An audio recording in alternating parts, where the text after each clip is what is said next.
All right, so now that you have determined what range of value your cloth is, if it's like mine is a really light blue, so I'm still just going to use my yellow pencil, but if it's a medium value, you would use 2B. If it's a dark value, you're going to use 6B, and then we're going to add yellow pencil. If you have white cloth, cream colored, very light blue, I'm trying to think, very light green, I'm trying to think of some of the other really light values out there. So you're going to circle what pencil you think you're going to use for the range of value that your cloth is. So I'm going to circle yellow because mine is a really light blue. So the first thing is that you're going to draw right before shading.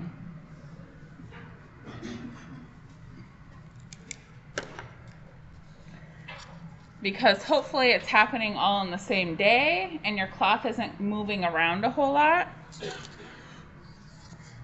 Okay.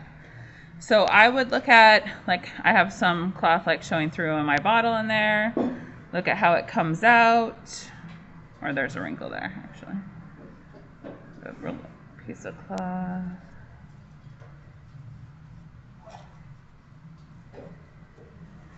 And so I'd really lightly, because we don't want any dark outlines, especially if your cloth is fairly light. And I'm looking at how the wrinkles kind of connect in with the items.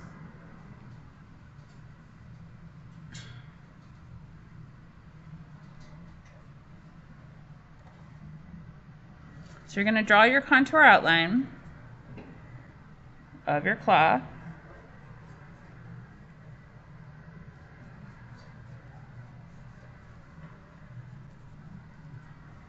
And I just kind of follow my eye around.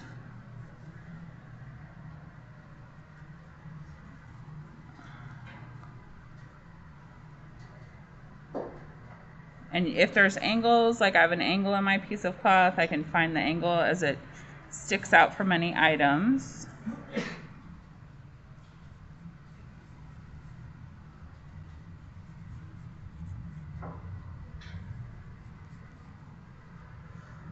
So I kind of focus on contour outline first.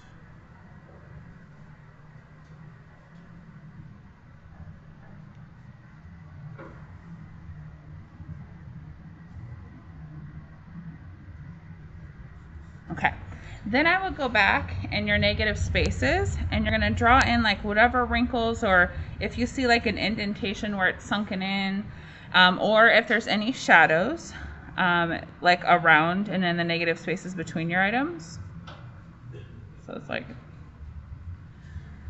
that kind of darker in there, kind of sinks in back in there. There's a piece, and if it's even slight, like it's slightly, we take a look at mine right here. So the line I just gave myself was for this part, like where it's slightly indented here. And so to draw like this wrinkle, I'd literally just draw this line and then this line, and then that's just going to stay lighter.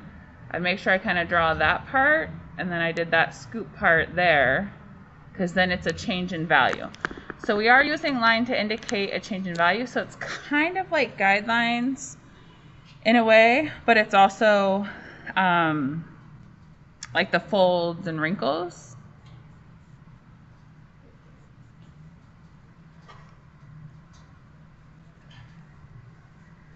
All right, then you have a decision to make. If your cloth does not take up all of your space. So mine definitely does not. I have a lot of space down here, and I have it done there for a reason, so I can demonstrate the tabletop. So as far as surface option goes, it's going to be similar to the paper bag, or you can decide, like I have all of this negative space. If I did not want to do the tabletop surface, like this one, if I did not want to do this, like layering of hatching, you could fake it and draw more cloth to where the cloth fills up the whole bottom part of your page. Or let's say your cloth ends over here and you don't want it to, you want it to just go off the page. Usually what I would do is I would look at a location and I would just draw it like kind of maybe bigger or something similar. So you want to look at a location on your cloth so you have something to look at to draw, something to look at for shading, and then the lighting would be similar. So I'd literally like take this and then draw it bigger over here. And if you have a question about that, let me know. So you can fake it. I would draw what you have and then just kind of add on. So down here, if I wanted to make it all cloth, then I would take like this area and draw it bigger down here. So that way the lighting is similar and you have something to look at. If that's confusing, then maybe you just don't do that. Okay, so you're gonna draw out any other like indentations or wrinkles you might see. Okay. Then, all right, that was just, actually I do need that. Sorry.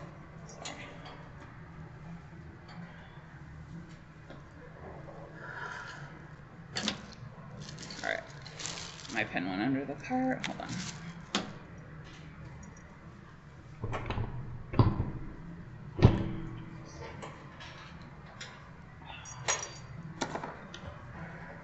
You're ready to add your dark values. What do I have? So we're going to add dark values first. That includes any shadows you might see. You're going to fade into your midtones at the same time. If there's any cast shadows on the surface, they are darkest under the object. And if it's really dark, you might have to use mechanical pencil, like for a clean edge. If there are no cast shadows, like especially if you're closer to the light, sometimes you don't have extreme cast shadows, you can fake a cast shadow on the opposite side of the light. And so you're just gonna, and that way it like separates from the surface, especially if you have a light valued cloth and a white shell, like the values are very similar. The shadow is going to create contrast in that area. All right, so what does that look like? I'm just going to do a little portion.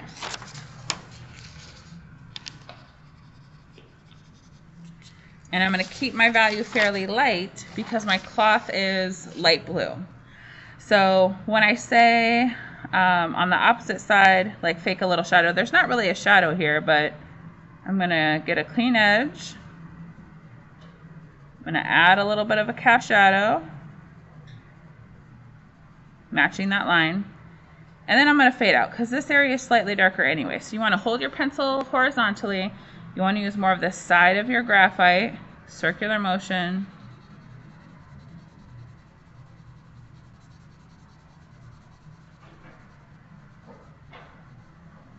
Okay, so then if you have a line, you need to ask yourself, and it's just like the paper bag, but now it's like flowy wrinkles and not like crisp like paper wrinkles.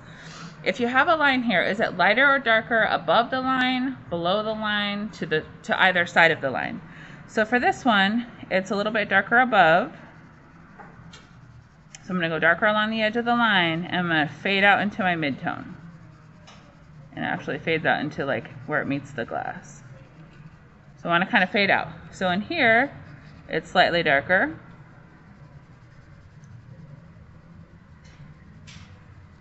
And so I'm going to fade out the line so it doesn't look like a harsh line.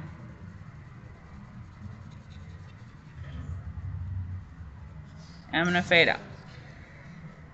If it's folded over on top, so very similar to what we learned for the flower petals, if this part's on top of this part, then I'm going to go a little bit darker along this edge and fade out.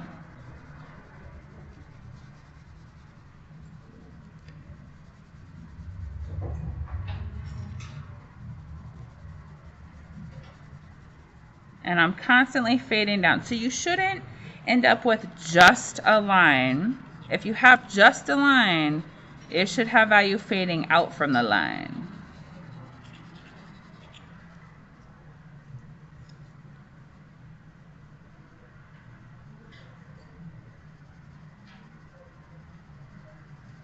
So the key is to fade out as smooth as possible. I'm going to do just this part right here. So you want it to be really dark underneath the item.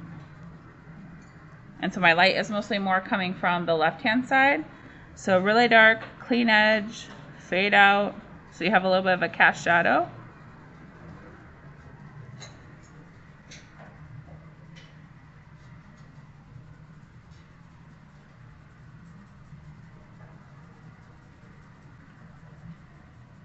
Okay.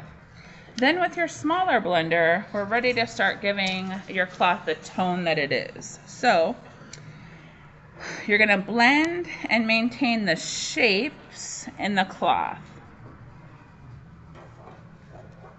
And you're going to do that with a blender, and we want it to be like the medium or the small blender. So we're going to say just smaller, because we're going to use the big one for the cloth as well.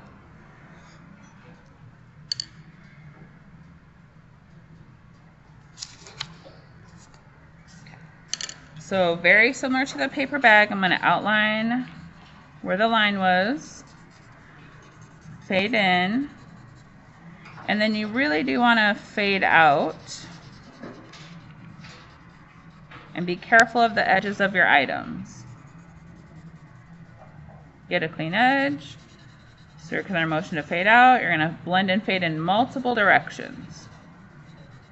And so it's going to look kind of shapy at first.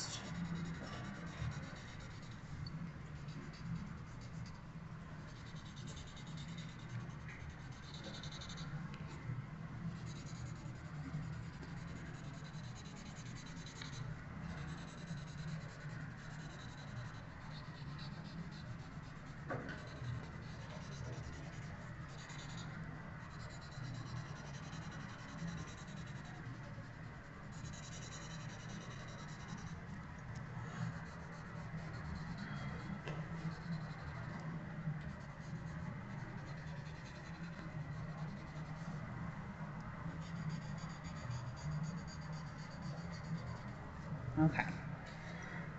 Then, let me just do this part right here.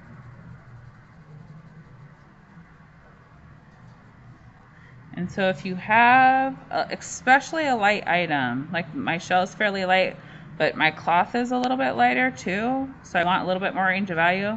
So right here I'm faking a little bit of a cast shadow. And that's going to separate it from the surface, create a little bit more realism,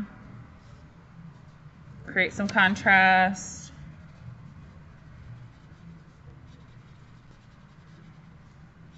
And you're kind of refining the edge of your light items as well.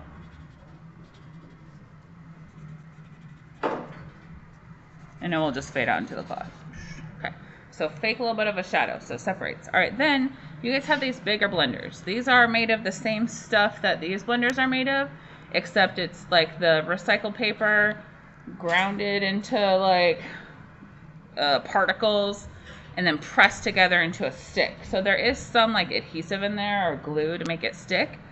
There's an angled side. There's an angled side. So you want to use the whole side of the angle. Do not use the tip of the blender. The tip is to go around areas, so you want to use the whole side. So usually I would save one end for dark value and one end for light value. So these are nice because you can actually clean them. And then when they get all stumped down, we can sharpen them in the sharpener on the wall. So these are nice because you can use them for like quite a while. All right, so then with these, I am going to kind of blend over my shape again to get graphite all along the side. So you want graphite all along the side. That's how you know you're using it correctly.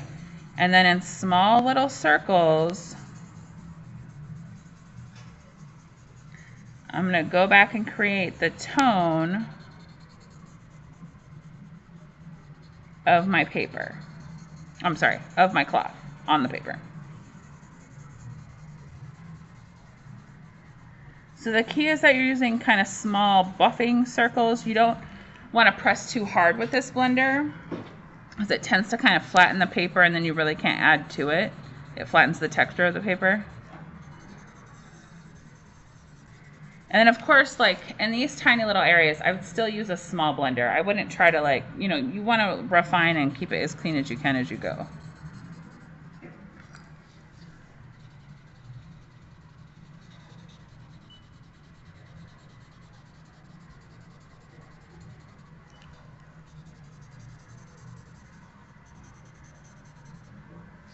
And then I would use my smaller blender because I want to get rid of my outline.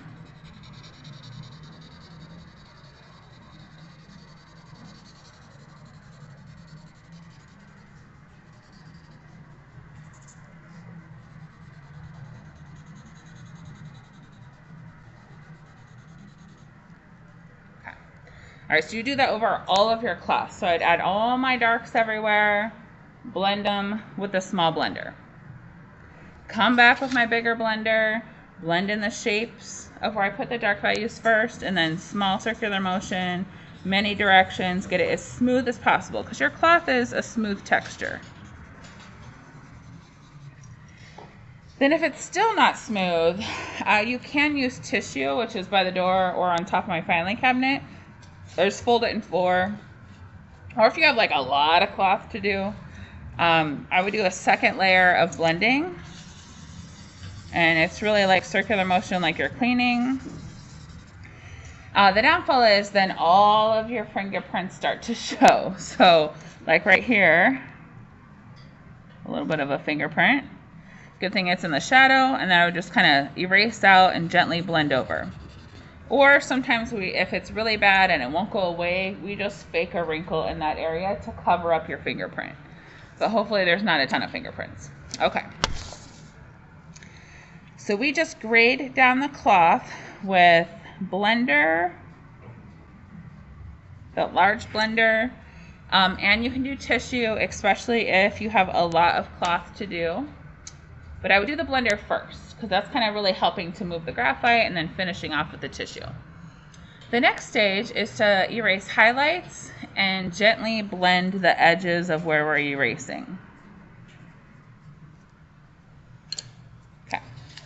So wherever the cloth is curving up or is sticking up, it should be catching some light. So I like it. The best eraser, honestly, is if you still have this eraser. If you don't, obviously you're using this one. So along the edge, I'm going to erase out, and then I'm going to fade out with my eraser. So anywhere where it's raised or sticking up, and I'm going to pull out and fade out with my eraser. Along this top edge. So your highlights may not be very extreme, especially if you're dealing with lighter cloth. Okay, along this edge. And so we don't want just the highlight because that looks weird. You're going to fade it out. Okay, so that's where I would use the other end of this big blender. So you have a dirty end and then a really light valued end. And on the edge of where I erased out, I'm going to blend in my fading of the eraser. So even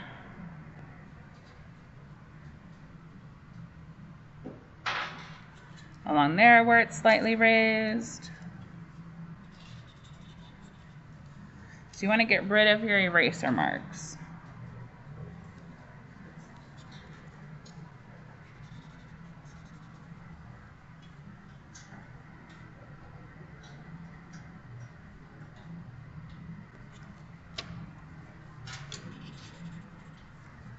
So then that makes it look a little bit more three-dimensional. Dang, that does not show up as well on the screen as it does in person. All right, so we erase the wrinkles, and then, we're gonna refine the wrinkles and shadows, and we're gonna add another layer to the darkest values.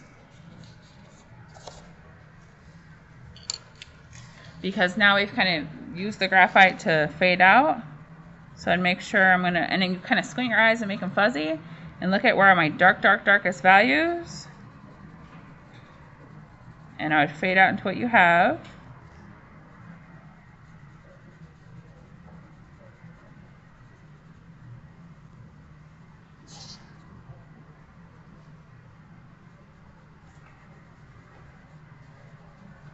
And I'd look for a variety of value in your shadowy parts. That way they don't look like just flat shapes of value. And you're cleaning up edges of your items as well, but fading out the outline.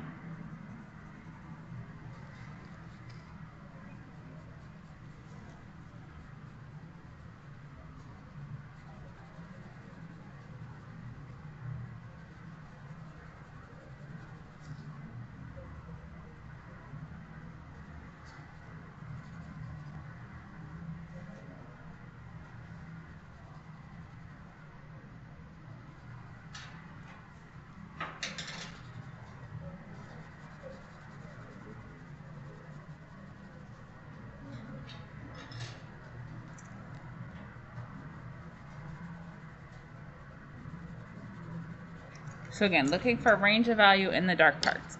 Obviously, you're going to need your small blender for this. And then if you need to go back and erase out highlights again, like maybe you messed them up or something, then you can.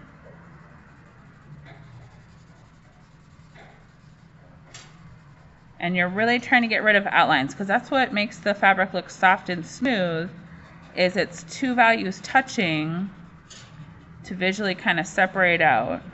Oh yeah, I got a little bit too.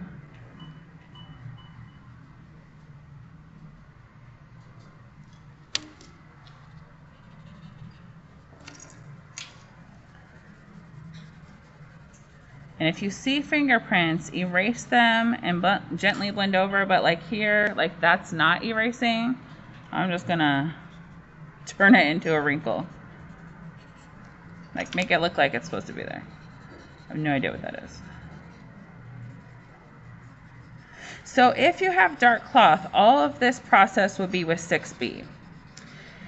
And then for, if you have really dark cloth, the refining, like this second layer that I just added, I would do that with mechanical pencil. That way you can get really clean edges and full range of value in your shadowy parts. If you're using 2B, you still might be able to refine with mechanical. You just have to be careful not to go too dark, because you're still wanting range of value. All right, and then that is pretty much it. I would probably look at, like, are there any areas or any slight indentations I can just add with my blender, like in areas that are kind of flat, so you can kind of paint with your blender a little bit. Like it's slightly indented there, like really slight. So you can add some subtle values in areas where there's not anything happening, like look again. That's part of refining, looking again.